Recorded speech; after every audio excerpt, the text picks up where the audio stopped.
Hey there, everybody. Thanks for checking out my next video. So today I'm diving back into the March of the Machine standard format, and today I have a pretty fun deck that I've been working on, and want to take it on the ladder and see how it does. But it's been pretty fun in testing. It's a aggro deck, or aggro tempo, actually, I would say. And the reason why I'd call it tempo is because it is a red-green gruel shell with a little bit of blue in it for bounce effects and counter magic, and it's turned out pretty well playing against my opponents while testing. The idea behind it is it runs 24 creatures plus 4 Kamano Faces Kakazan, and it has they're all efficient, really aggressive red or green creatures. Usually power and toughness is greater than what their mana value is, or they have ways to increase the power and toughness of themselves or other creatures that you have. And it's the idea is to establish a really aggressive board presence against your opponents before they have a chance to set up. And if they do start to set up, you have the blue elements, Aether Channeler, and for non-creature spells we have Fading Hope and Negate to kind of offset their abilities to take out your creatures. And it becomes a real pain for your opponents once they try to throw down a Shield Dread or some other creature that might stop your advance, and you just bounce it back to their hand. And by the time they actually can recover, they're too low on life, and you've gone wide enough to kill them, to deliver lethal. One of the other things too is the reason why it runs so many creatures is to get as many triggers as we can from the Quarian Beastcaller, also to take advantage of Chapter 2 of Kamano Faces Kakazan. And then just to continue to boost our creatures with cards like Thundering Raiju and Alana Partners. And then, if we're able to proliferate with the bloated Contaminator and keep smashing your opponent with toxic poison counters.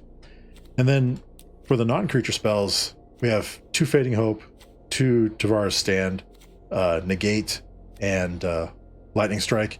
Just a little bit of non-creature spell action to help you maintain your board presence as you attack your opponents. Counter magic is, of course, to take out any planeswalkers or board wipes. Fading Hope, more bounce to knock your opponent's creatures off the board or to save one of your creatures. And of course, Tavara's Stand is excellent as a finisher. For an unblocked creature, you can just cast it as an instant and deliver lethal with the plus X. Or if you need to, you can just cast it for 1 green to save one of your creatures, to give a creature that you have hexproof and indestructible. So it's been pretty fun in testing, and it also runs 24 land, pretty diverse mana base with the Yavimaya and the Dreamroot Cascade, Rockfall Vale, Carpolution Forest, Copperline Gorge, Storm-Carved Coast, and Shivan Reef. Then it runs 1 of each of the Neon Dynasty legendary lands. And every once in a while, you're going to run across somebody that is running Field of Ruin, and they're going to try and blow up your non-basics. So you don't want to get stuck without a non-basic land drop. So we've got 1 forest, 1 mountain, and 1 island. So that's the deck. Let's go check it out on the ladder and see how it does.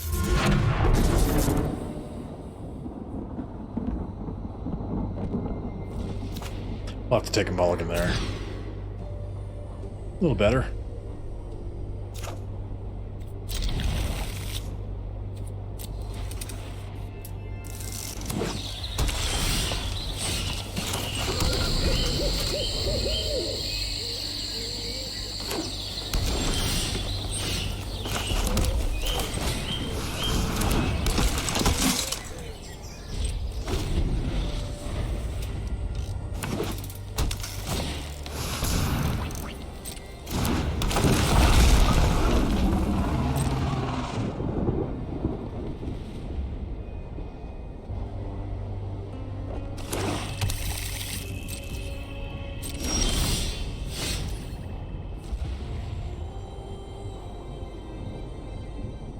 see here.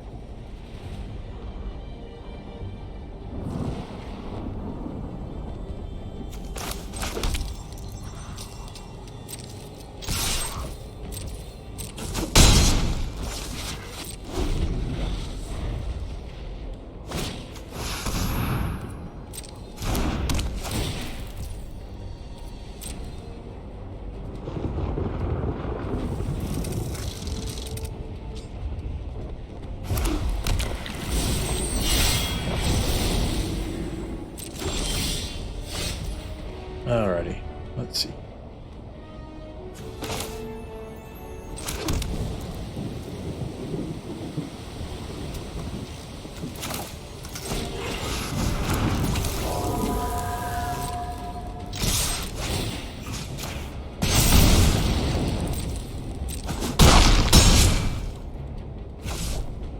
Next turn, we should be able to return stuff to their hand.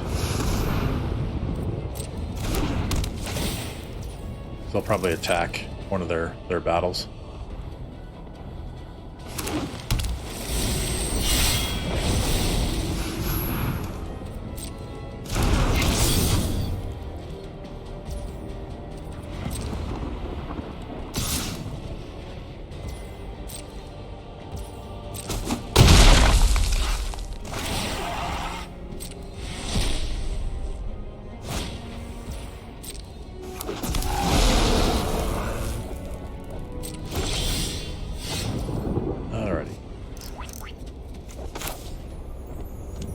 We'll bounce back the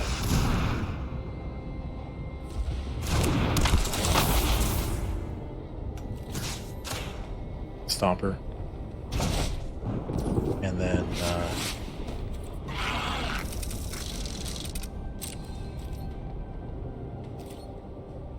go ahead and attack there, and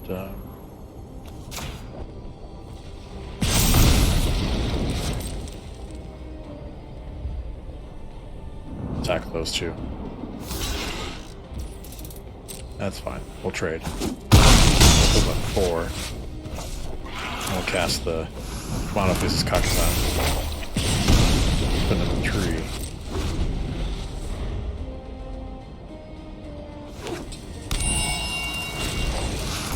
That's pretty good.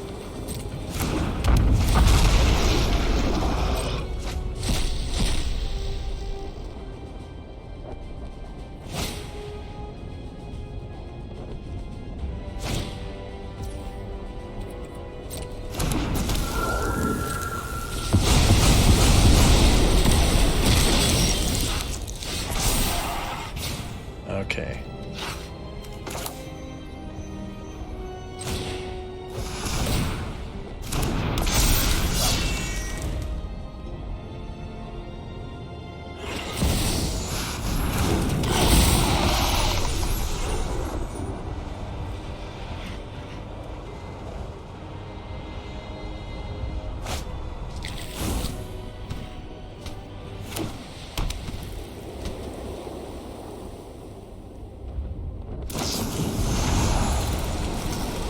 Go ahead and counter that.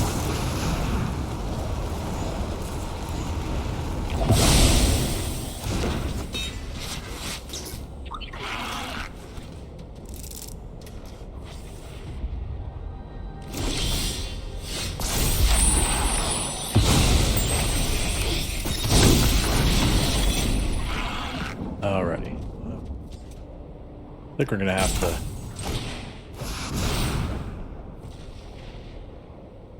bounce Atraxa. We'll see what they do. I don't want them gaining life. Yeah, that's why I threw that card. Ah, that's nice though.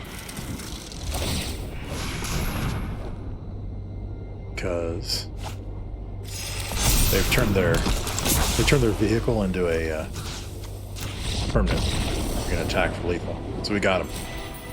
Some interesting interactions there, but we'll take it. That was a good win. Okay, so one thing I noticed is in some of the best decks right now, some of the best spells, they're non-creature spells, but there are also some really problematic creature spells. Two that really come to mind. Actually, it's 3 of them. I'd say Shieldred, of course, Etali, and Atraxa. And one of the big things, though, for Atraxa and Etali is you can't let those creatures hit the battlefield, otherwise their ETB trigger will go off. And Negate really doesn't address that issue. I mean, you have bounds to take care of them once they engage in combat or attack or something like that, but to prevent their ETB, that's a real issue. So I think what I'm going to do is I'm going to go ahead and take 1 Negate out, and I'm going to put in a make disappear Couldn't remember if it was 2 S's or 2 P's. Looks like it's 2 P's. All right, so we'll add the make disappear, and that'll work because if we have to, we can sack a creature to copy the spell. You can also make tokens from the Aether Channeler and create bird tokens that you could use for the make disappear. So we'll see how that goes, and see if that helps us against some of the more prominent cards that are terrorizing the standard format.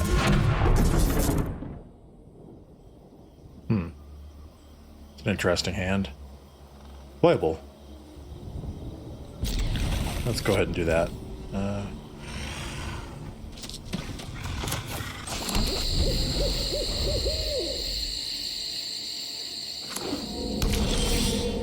we go. Got a nice Carplusian Forest.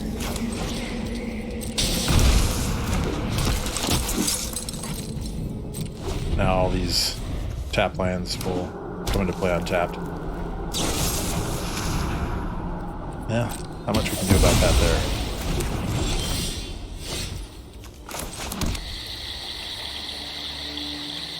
Don't have anything to bounce back to their hands. Let's just go ahead and cast the Aether Channeler, and we'll create a bird token as well.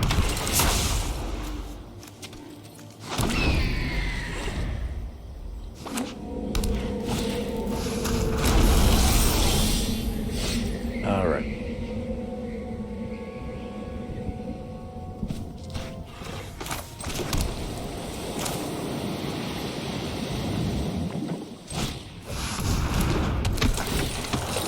I'll go ahead and put the counters on the bird, and then we'll attack for 5.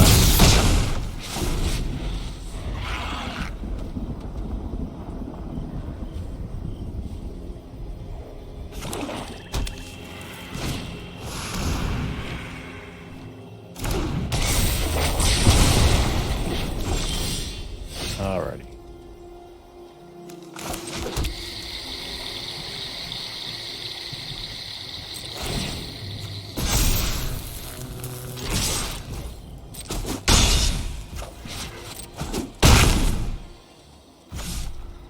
And we'll go ahead and end the turn.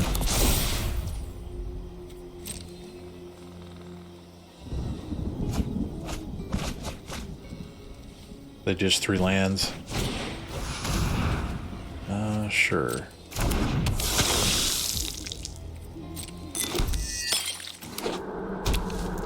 We can kill him this turn, possibly.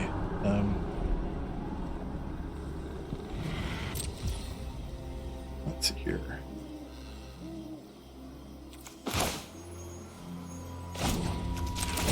Let's go ahead and bounce that back to their hand.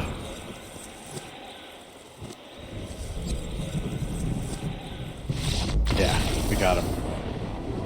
That bounce with the aggro is too much for him.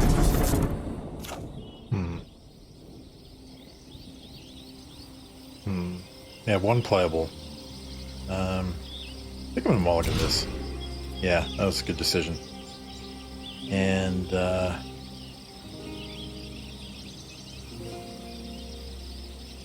I'll keep the 6.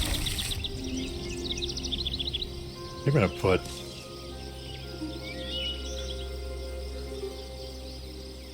put that back. We'll just be able to keep the pressure on him with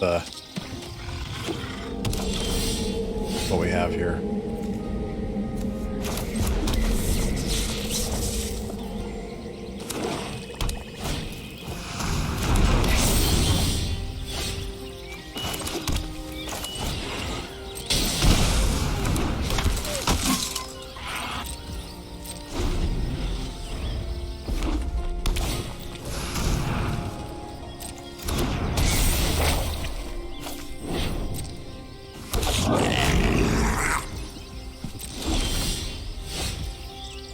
Okay. I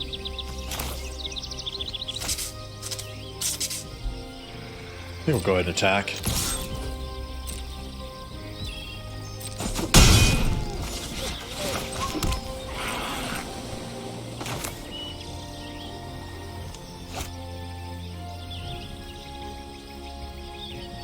I don't want them getting mana, so I'm going to go ahead and use the Aether Channel and bounce that token back to their hand, which exiles it, and we'll pass the turn.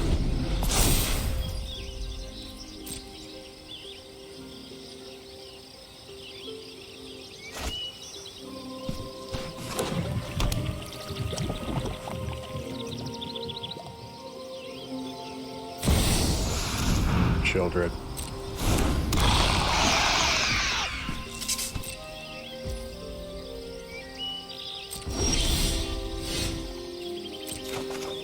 Okay.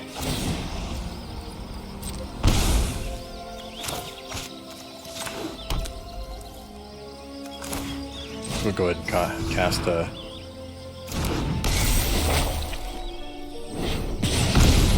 that, and we'll do the Maze Crusher.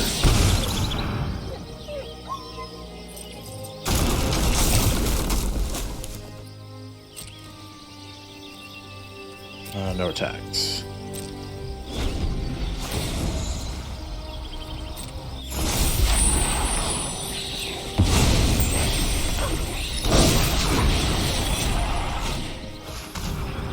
They're gonna get to make it disappear. Bummer.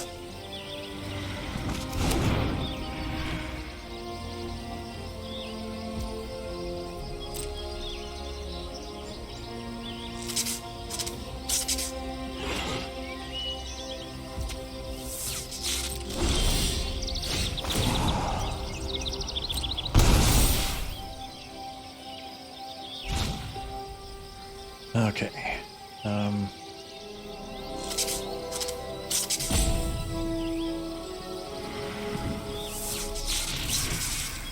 I think I'm going to go ahead and go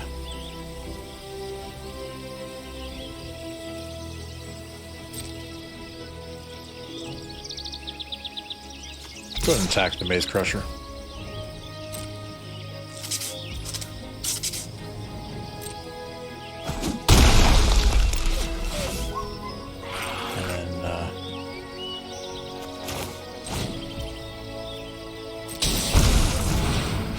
Go ahead and cast the bloated let's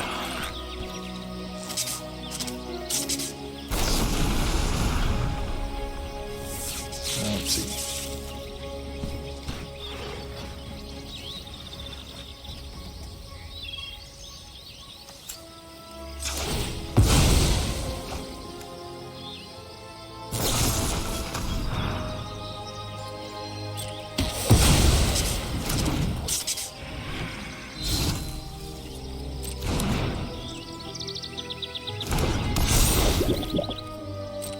Okay.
I think while I can, I'm just going to go ahead and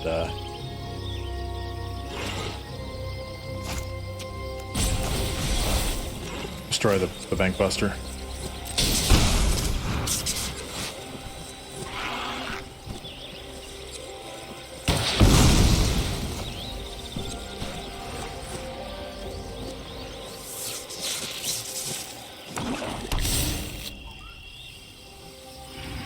No attacks. I'm gonna hold off. Well, let's see here. Make a copy.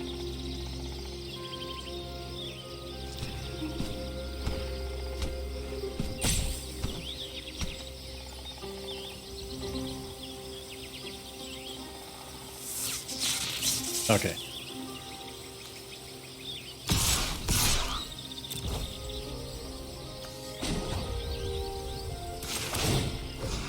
Give it menace. Should have done that beforehand. Yeah, I had a feeling they'd do that.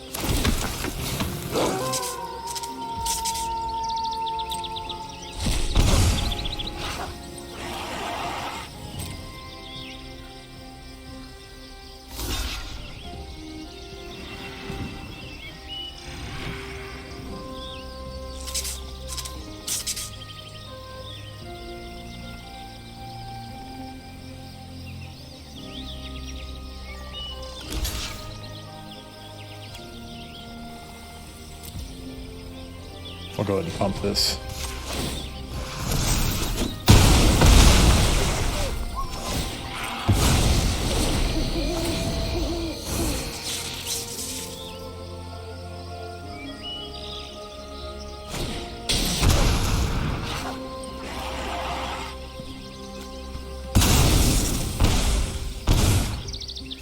Ah, they got it.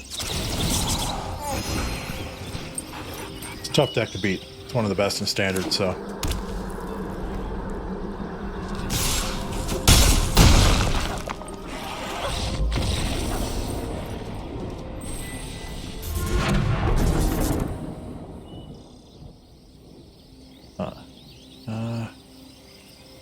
Sure.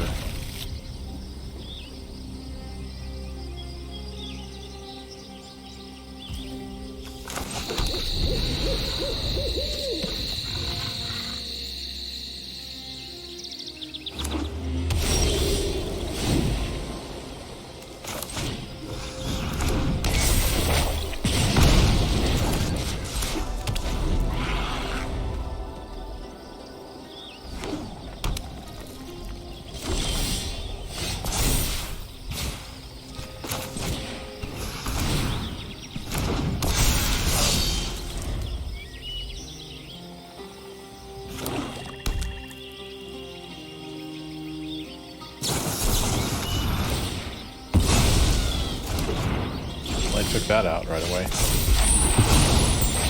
We are land screwed. We're gonna miss 2 straight land drops.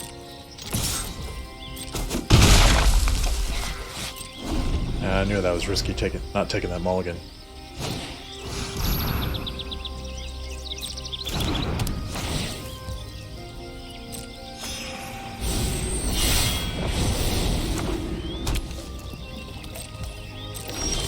There's that land. But it comes into play tap. Oh well. Oh wait, no it doesn't. It's just 2 lands.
Interesting.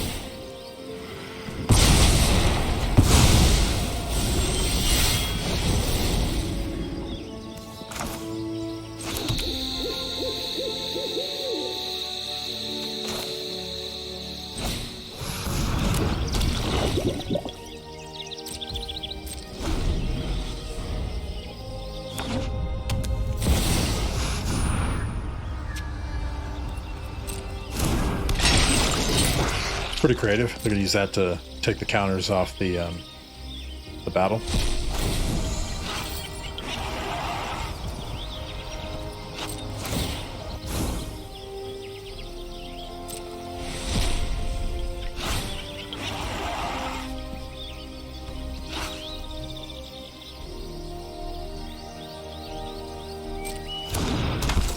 Interesting.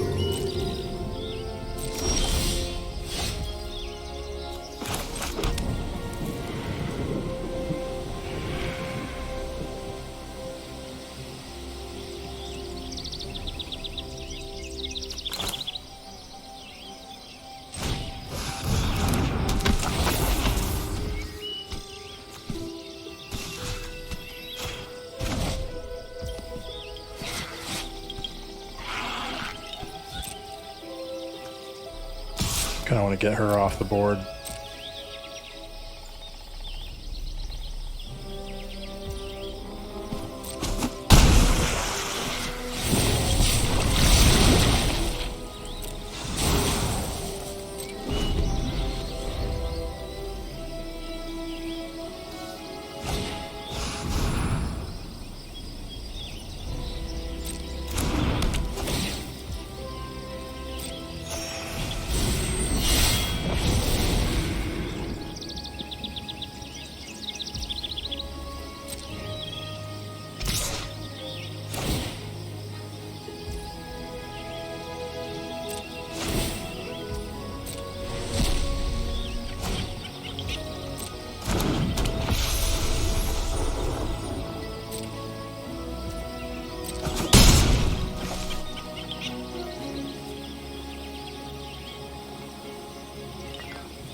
See if they want to sacrifice some. Okay. Okay.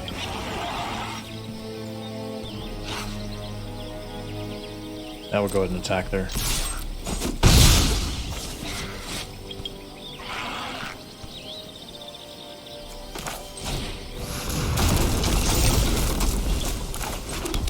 And we'll pass.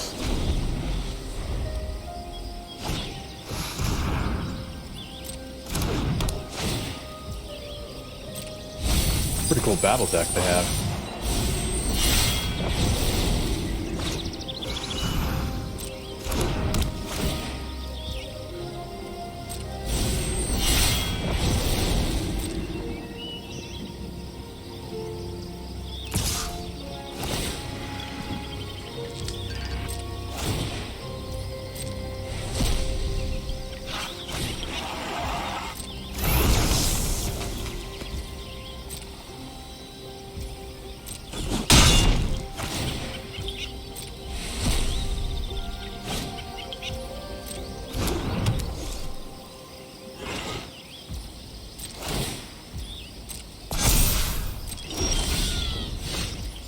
That's rough.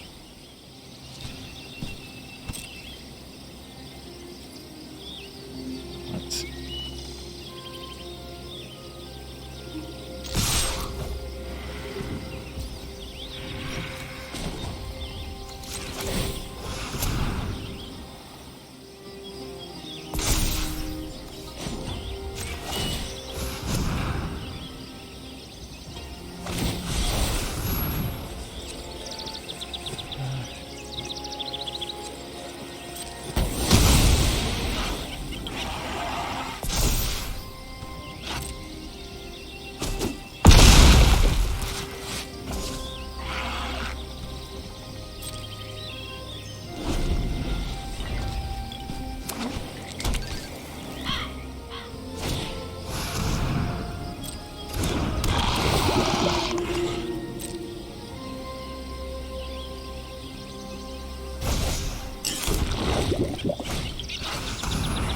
Nice.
Okay.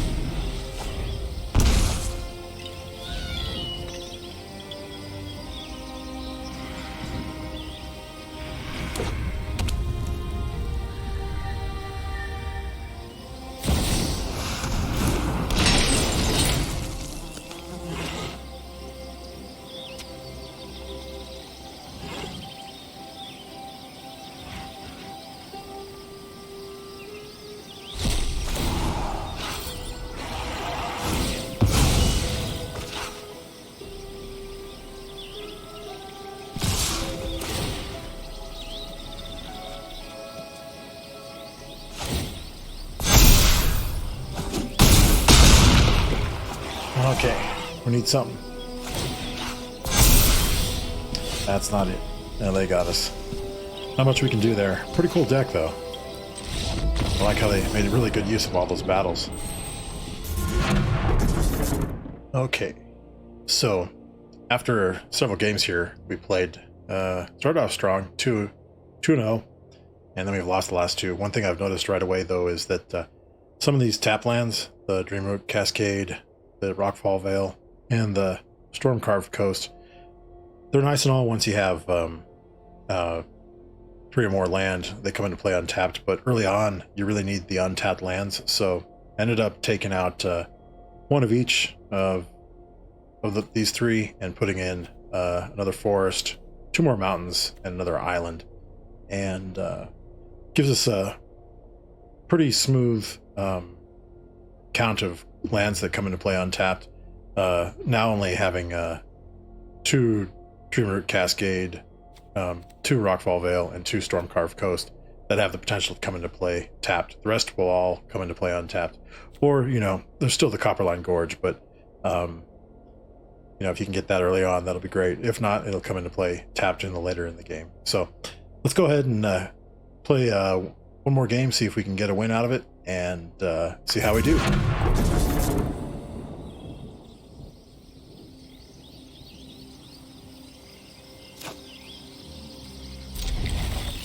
Yeah, we'll go ahead and keep that, see how we do here.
Okay, I think we might be able to get a big turn here, so let's give it a shot.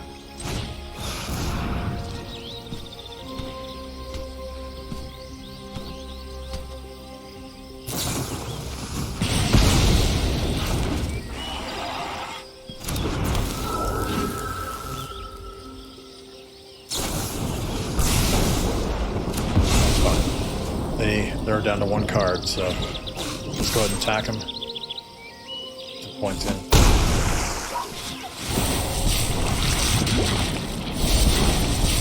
Look right here.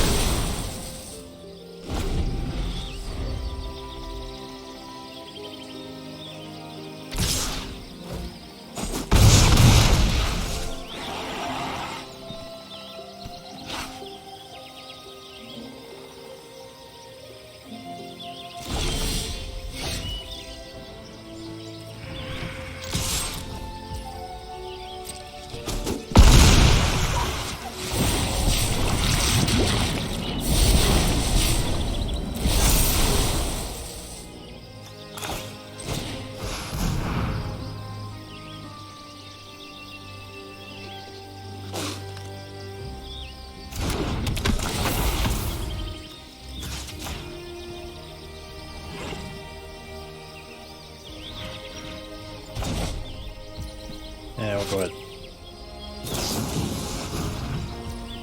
Sure.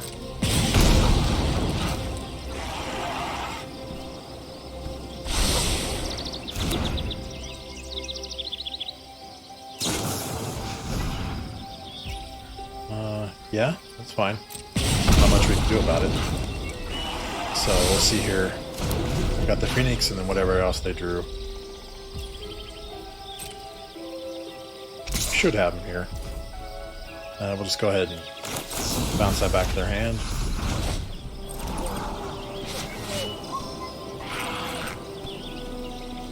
Yeah, we'll take that. We need some land, just in case.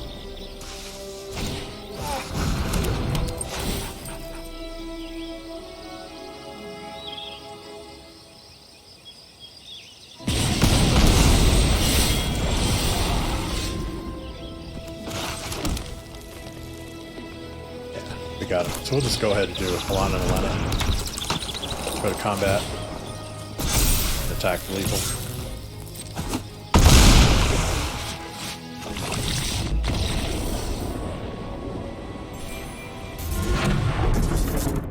Okay, so that was the deck, the Temur Tempo deck, and as you can see, it has its moments. When it can get ahead, it can stay ahead at times by keeping your opponent's threats off the board while you continue to apply pressure.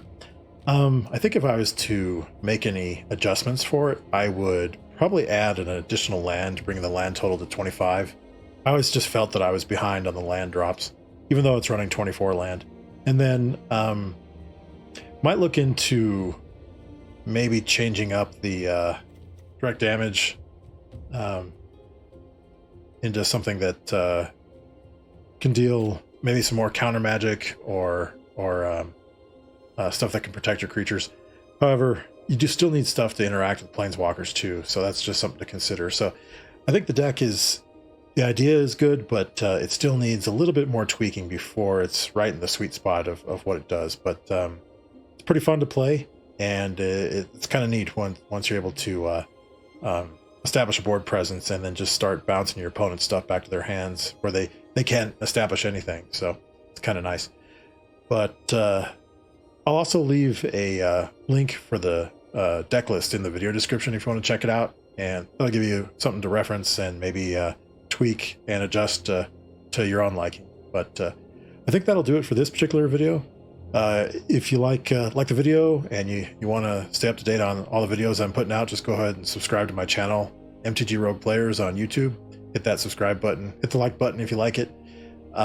Leave a comment if you like, and that way you'll get notified next time I publish a new video. I'll be doing some more standard again coming up here, and we'll just keep exploring what's out there in the standard format. But until next time, everybody, that'll do it for this one. We'll see you soon.